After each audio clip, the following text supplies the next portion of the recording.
Sidang lanjutan hari ini, Mario Dandi membacakan nota pembelaannya di hadapan hakim.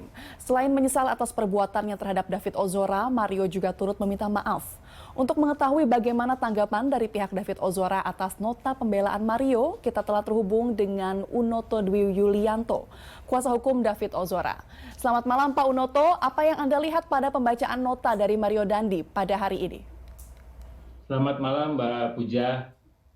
Ya, dari kami pihak keluarga korban melihat bahwa pembacaan pledoi hari ini sesuai dengan prediksi kita ya, bahwa mereka akan membantah dengan berbagai alibi, baik itu dari kuasa hukum Mario maupun Sen, pasti akan berusaha sekuat tenaga mencoba supaya para terdakwa ini terbebas atau diperingan hukumannya.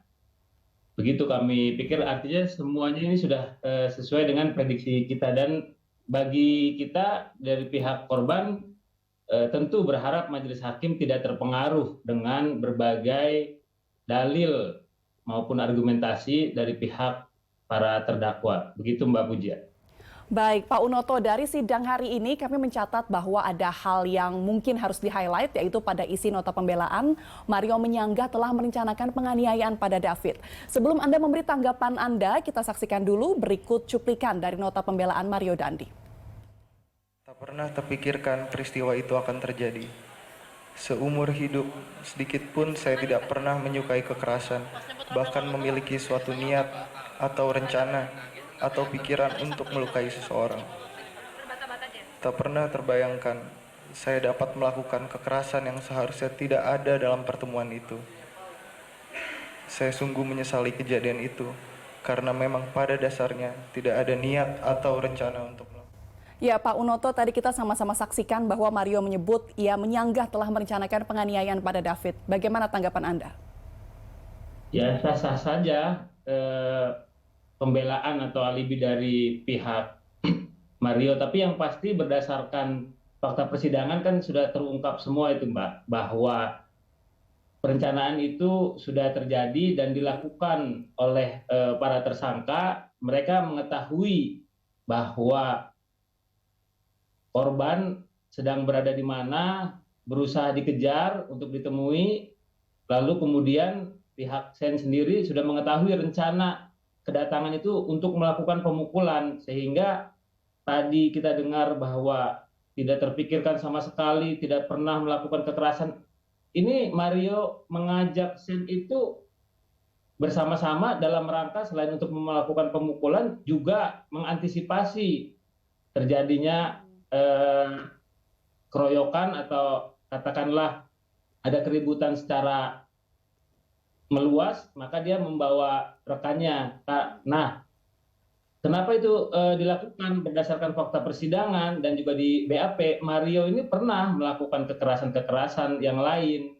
Kemudian dia akhirnya dikeroyok juga. Supaya dia nggak dikeroyok, dia bawa orang. Artinya dia pernah melakukan keributan-keributan. Sehingga menurut kami, tuntutan jaksa penuntut umum itu sudah tepat, karena juga dilihat dari perilaku Mario selama menjalani proses persidangan ini, tidak ada hal-hal yang meringankan, merusak barang bukti, berbohong, merekayasa kronologis, di persidangan cengenges-cengengesan, tidak memperlihatkan rasa penyesalan, sehingga penyesalan yang disampaikan dalam persidangan pun kami melihat itu bukan penyesalan, tapi kebutuhan untuk berperan atau berperilaku menyesal di persidangan dengan harapan mendapatkan putusan yang lebih ringan dari tuntutan jaksa penuntut umum. Begitu kira-kira Mbak.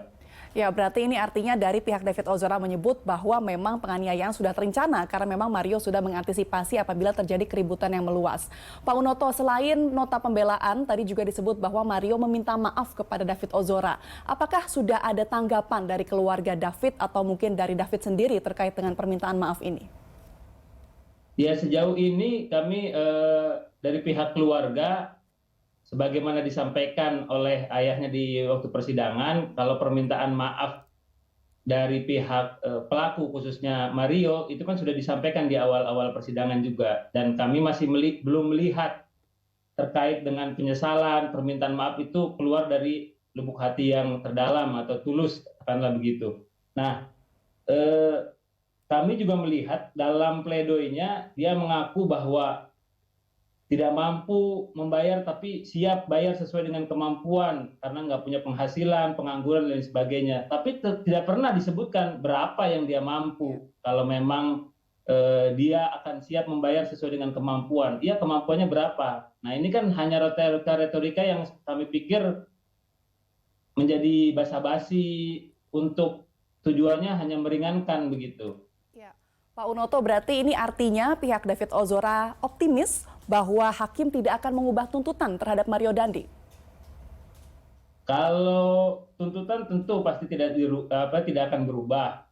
Hanya saja nanti dalam putusannya justru dari pihak keluarga berharap ada tambahan sesuai dengan ketentuan pasal 10 KUHP, yakni adanya pembatasan hak-hak, salah satunya hak untuk dapat remisi, hak pembebasan bersyarat, bila perlu diterapkan terhadap para tersangka atau terdakwa dalam hal ini, termasuk juga perampasan aset. Ini yang belum keluar dari jaksa penuntut umum, dan kami mengharapkan hakim berani memberikan hukuman tambahan berupa pembatasan hak-hak atau perampasan aset sesuai dengan ketentuan pasal 10 KUHP. Begitu. Jadi tidak hanya sekedar tuntutan pasal 355 ayat 1, termasuk juga tambahan pengganti restitusi 7 tahun, tetapi juga ada keinginan dari pihak keluarga terkait dengan diterapkannya pasal 10 KUHP berupa pidana tambahan pembatasan hak-hak terkait dengan hak remisi dan pembebasan bersyarat begitu. Baik, berarti dari pihak David Ozora berharap bahwa tuntutan dari hakim tidak berubah dan justru akan ditambahkan beberapa pidana tambahan seperti itu ya. Terima kasih Pak Unoto Dwi Yulianto, kuasa hukum David Ozora atas waktunya. Terima kasih dan selamat malam.